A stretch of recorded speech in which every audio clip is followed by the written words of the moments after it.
जय हिंद दोस्तों, स्वागत है आप लोगों का आपके अपने चैनल कविवाणी पर। आप सभी दर्शकों को पर्यावरण दिवस की हार्दिक बधाई और शुभकामनाएं। लेकिन दोस्तों, आज हम लोग, हमारे साथ हमारे मेहमान हैं श्रीमान खुर्शीद खिलाड़ी जी। सर, स्वागत है आपका। जी सर। हम लोग आज केवल पर्यावरण दिवस की बधाई देने के लिए नहीं, बल्कि एक आप लोगों से रिक्वेस्ट करने आए हैं। आप लोगों से विनती है कि अभी जो परिस्थिति है सर, उसमें जो ग्लोबल वार्मिंग और जो समस्याएं आ रही है, अगर समय रहते अपन सचेत न हुए तो बाद में स्थिति बहुत गंभीर हो जाएगी। इसलिए आप लोगों से विनती करने आए हैं, हम संकल्प करवाने आए हैं आप सभी से। हाँ सर। कि हम सभी पर्यावरण के प्रति जागरूक रहें और कम से कम अपने जीवन में प्रतिवर्ष किसी न किसी अवसर पर, जन्मदिन पर, उत्सव पर, अपनी सालगिरह पर एक पेड़ लगाने का संकल्प जरूर लें। बिल्कुल बिल्कुल सर। और पेड़ केवल लगाए नहीं जी, उस पेड़ को केवल लगाना नहीं है, उसे बिल्कुल अपना समझकर, पाल पोस कर, जैसे हम बड़ा करते हैं उस पेड़ को, पूरी उसकी रखवाली और अपनी जिम्मेदारी के साथ उसे बड़ा भी करना है और अपने सामने उस पौधे को वृक्ष बनते हुए फलते फूलते देखना है। हाँ, तभी तो इस दिवस की सार्थकता है। तो सर से मैं विनती करूंगा आज पर्यावरण दिवस के उपलक्ष्य पर अपनी कुछ प्रस्तुति, कुछ गजलें, जो पर्यावरण विषय गजलें हैं, आप सभी के सम्मुख रखना चाहूँगा। बिल्कुल, क्योंकि साहित्यिक योगदान भी रहे पर्यावरण पे। बिल्कुल।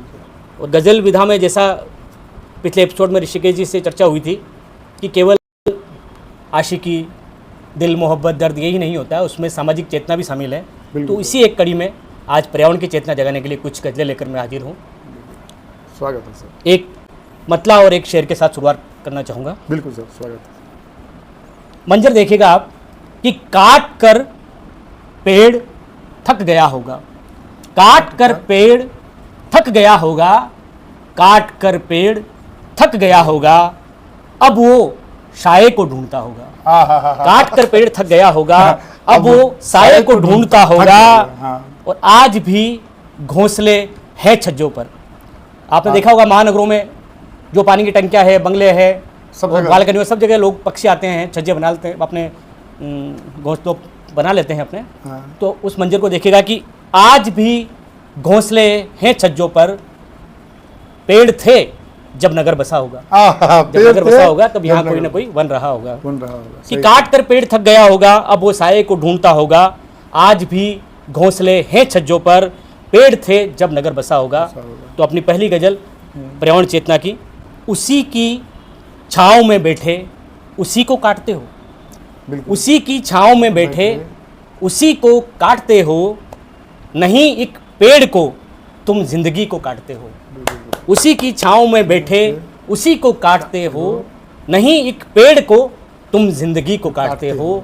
और शेर देखेगा कि हवा में बांसुरी की धुन चहकते हैं परिंदे, हवा में बांसुरी की धुन चहकते हैं परिंदे, दरख्तों को नहीं एक सिम्फनी को काटते हो, दरख्तों को नहीं एक सिम्फनी को काटते हो। जो हवा में जो परिंदों की कलरव जो है, उसको किसी ने, आप जंगल में या वन में गुजरते हो आपने सुना होगा, तो एक अजीब सी सिम्फनी रहती है। हम अगर ये पेड़ नहीं रहेंगे तो ये सिम्फनी हमारे यहाँ से गायब हो जाएगी। तो हवा में बांसुरी की धुन चहकते हैं परिंदे, दरख्तों को नहीं एक सिम्फनी को काटते हो। और तुम्हारे बाप दादों को इसी पीपल ने दी छाँव, तुम्हारे बाप दादों को एक पेड़ कम से कम 3 या 4 पीढ़ी को छाँव देता है। बिल्कुल बिल्कुल सर। तो तुम्हारे बाप दादों को इसी पीपल ने दी छाँव, उठाकर तुम कुल्हाड़ी एक सदी को काटते हो, सदी को काटते हो, उठाकर तुम कुल्हाड़ी एक सदी को काटते हो। और तुम्हें झूला झुलाती थी इसी बरगद की डाली, बिल्कुल, तुम्हें झूला झुलाती थी इसी बरगद की डाली। लड़कपन की पुरानी दोस्ती को काटते हो, लड़कपन की पुरानी दोस्ती को काटते हो। और गजल कहती है हर डाली सनोबर के सजर की। आप मनाली या हिमाचल के प्रदेशों में जाएंगे तो ऊंचे ऊंचे सनोबर के, देवदार के दरख्त हैं। बिल्कुल सर। तो उनकी हर डाली जब झूमती है तो ऐसा लगता है कोई गजल सुना रही है। अच्छा, तो एक कल्पना है। बिल्कुल सर। एक शब्द आएगा तेग यानी कुल्हाड़ी, गरज यानी स्वार्थ, है ना। कि गजल कहती है हर डाली सनोबर के सजर की, गजल कहती है हर डाली सनोबर के शजर की। गरज की तेग से तुम शायरी को काटते हो, गरज की तेग से तुम शायरी को काटते हो।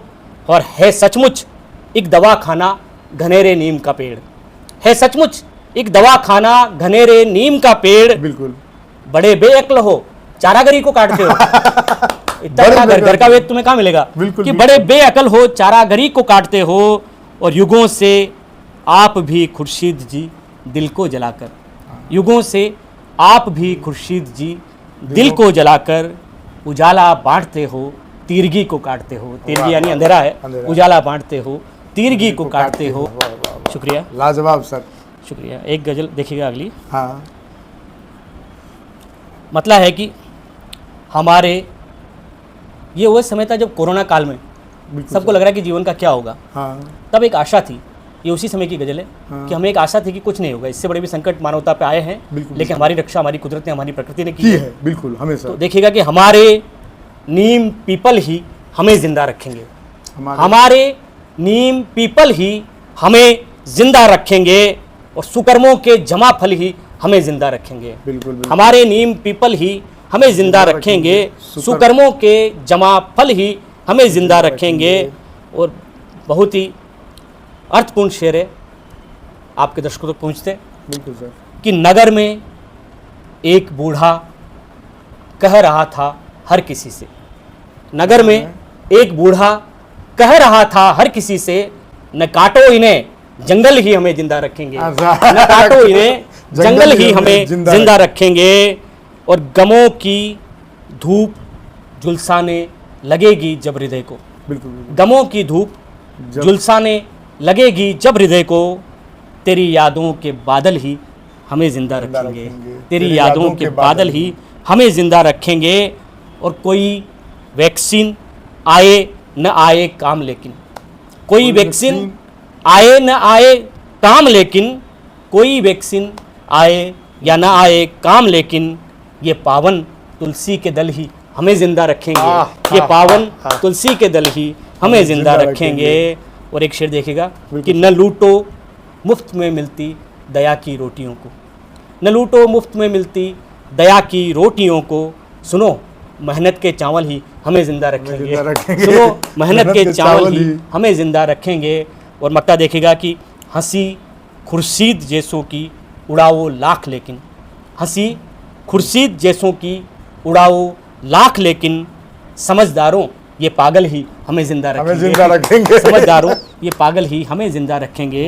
हमारे नीम पीपल ही हमें जिंदा रखेंगे, सुकर्मों के जमा फल ही हमें जिंदा रखेंगे। एक गजल और देखिएगा कि मतलब है कि लड़कपन के सभी हरियल सखाओं से लिपट कर, जब हम गांव जाते हैं तो हमें पुराना वृक्ष, यार यहाँ एक पेड़ था, यार यहाँ एक शीशम था, यहाँ एक बरगद था, यहाँ इस कुएं के ऊपर एक पीपल था, तो वो हमें हमारी स्मृतियों में रहते हैं कि लड़कपन के सभी हरियल सखाओं से लिपट कर, लड़कपन के सभी हरियल सखाओं से लिपट कर, सुको पाया धरा के देवताओं से लिपट कर। ये वृक्ष जो है धरा के जीवित देवता है, इनकी पूजा हमारे सनातन में इनकी पूजा का प्रावधान है। बिल्कुल सर।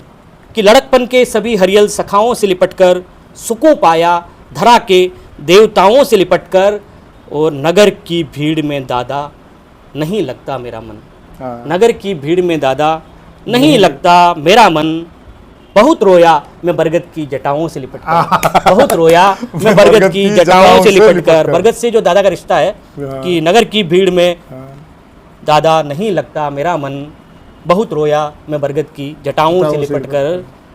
और लगी है आग नफरत की तेरी दुनिया में मालिक, सही। लगी है आग नफरत की तेरी दुनिया में मालिक, सदा तुझ तक मेरी पहुँचे घटाओं से लिपट कर, सदा तुझ तक मेरी पहुँचे घटाओं से लिपट कर। और सफ़र की मुश्किलें मुझको डराती है हमेशा, सफ़र की मुश्किलें मुझको डराती है हमेशा, मैं चलता हूँ बुजुर्गों की दुआओं से लिपट कर, मैं चलता हूँ बुजुर्गों की दुआओं से लिपट कर। और जब मौसम आता है बाहर का तो देखिएगा कि लदी है मोतियों से फिर वो डाली मोगरे की, जो मोगरे के फूलों की छोटी छोटी कलियाँ आती है, ऐसा लगता है सफ़ेद मोती पेड़ पर आ गए हैं, कि लदी है मोतियों से फिर वो डाली मोगरे की, सुगंधित खत एक आया है हवाओं से लिपट कर, सुगंधित खत एक आया है हवाओं से लिपट कर।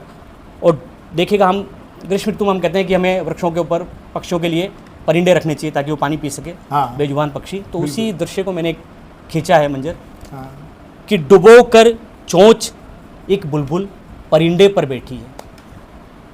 डुबो कर चोंच एक बुलबुल परिंदे पर है बैठी, डुबो कर चोंच एक बुलबुल परिंदे पर है बैठी, मुझे आशीष देगी वो बयाओं से लिपट कर, मुझे आशीष देगी वो बयाओं से लिपट कर। बयाओं से जाके कहेगी किसी भले आदमी ने एक हमारे लिए परिंदा रखा हुआ है। सही। और जब वृक्ष नहीं रहेंगे तो हम अपने आने वाली पीढ़ी को क्या दिखाएंगे? ये भविष्य की कल्पना है कि ये एक तस्वीर कमरे को हरा रखती है हरदम, ये एक तस्वीर कमरे को हरा रखती है हरदम, खड़ी हो तुम बगीचे में लताओं से लिपट कर। ये दिखाएंगे अपने बच्चों को कि ऐसे बगीचे हुए करते थे। तो ये एक तस्वीर कमरे को हरा रखती है हरदम, खड़ी हो तुम बगीचे में लताओं से लिपट कर, लड़कपन के सभी हरियल सखाओं से लिपट कर, सुकून पाया धरा के देवताओं से लिपट कर। अमराई की छाँव सुहानी ढूंढूंगा। अमराई की, शहर वाले तो जानते भी नहीं होंगे अमराई क्या चीज़ है। सही, बिल्कुल। गांव में जब हम किसी बगीचे में जाते हैं, आम के बगीचे में, हाँ। तो इतना घना होता है, कहीं सूरज की किरणें बहुत मुश्किल से कहीं पहुंच पाती है, और वो अमराई की जो छाँव होती है उतनी सुहानी लगती है कि वहीं आप लेट जाएं बिस्तर लगाकर। बिल्कुल। कि अमराई की छाँव सुहानी ढूंढूंगा, बचपन की हर एक निशानी ढूंढूंगा।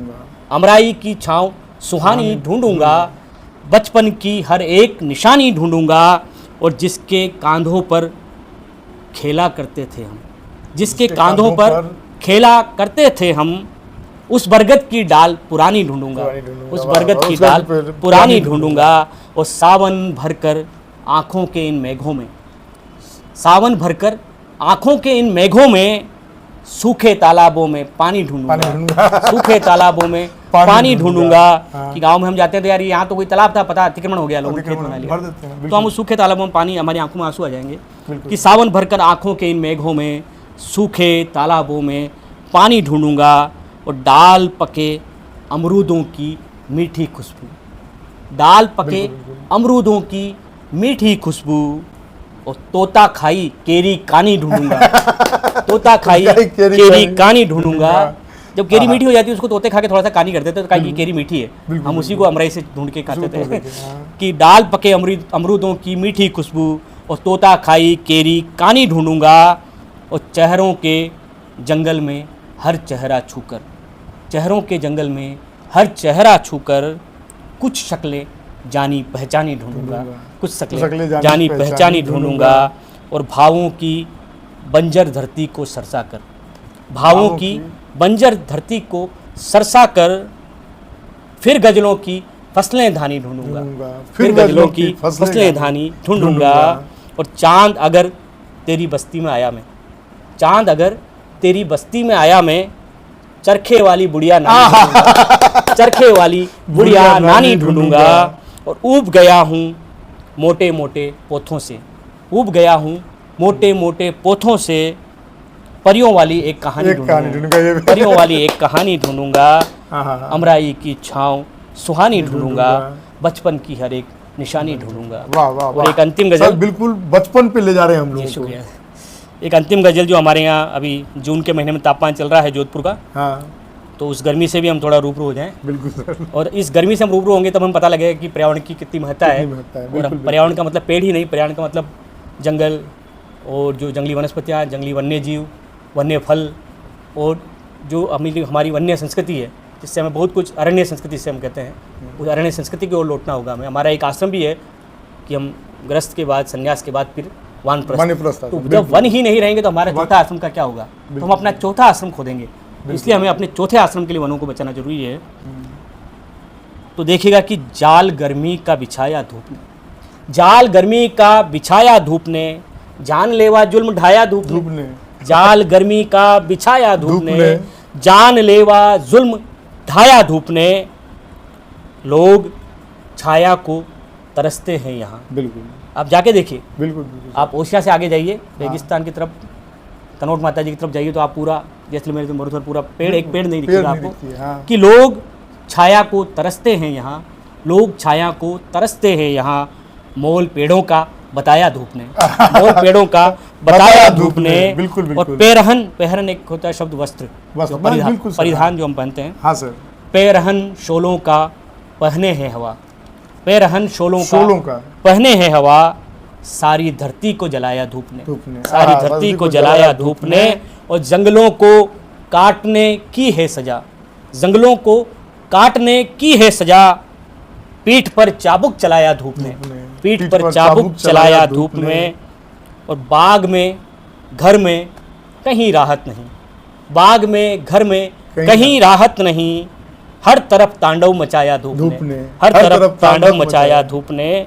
और एक शेर देखिएगा कि जोधपुर जयपुर फलोदी बाड़मेर, जोधपुर जयपुर फलोदी बाड़मेर, जोधपुर जयपुर फलोदी बाड़मेर, मरुधरा का तन तपाया धूप ने, मरुधरा का तन तपाया धूप ने। और बर्फ तो इस बार हमने देखा होगा कि गुलमर्ग में भी बर्फ नहीं थी, तो बर्फ तो गुलमर्ग से भी गुल हुई, बर्फ तो गुलमर्ग से भी गुल हुई, बर्फ तो गुलमर्ग से भी गुल हुई, और थार शिमला को बनाया धूप ने, थार शिमला को बनाया धूप ने। और मक्ता देखेगा कि एक गजल खुर्शीद ने तड़के पढ़ी, सुबह सुबह मौसम ठंडा तो ये गजल हो जाएगी। एक गजल खुर्शीद ने तड़के पढ़ी, और मरसिया दिन भर पढ़ाया धूप ने। उसके बाद तो ऐसी धूप थी कि पूरे दिन भर मरसिया दिन भर पढ़ाया धूप ने, मरसिया कहते हैं शोक गीत को। तो एक गजल खुर्शीद ने तड़के पढ़ी, और मरसिया दिन भर पढ़ाया धूप ने, जाल गर्मी का बिछाया धूप ने, जान लेवा जुल्म ढाया धूप ने, जान लेवा जुल्म ढाया धूप ने। गजब सर। तो दोस्तों, ये हम लोगों का आज जो पर्यावरण दिवस का विशेष का है, ऐसा नहीं है, कार्य सब जगह चल रहा है, विभिन्न संस्थाएं अपने स्तर पे काम कर रहे हैं, हम भी अपना कुछ प्रयास किए। दोस्तों, जब भगवान श्री कृष्ण गोवर्धन पर्वत उठाए थे, तो उस समय जितने भी गोकुलवासी थे, सब ने उनका हाथ लगा दिया था, और यह असंभव कार्य संभव हो गया। काम तो हो ही रहा है, ऑस्ट्रेलिया में, स्वीडन में, भारत इसमें अग्रणी है।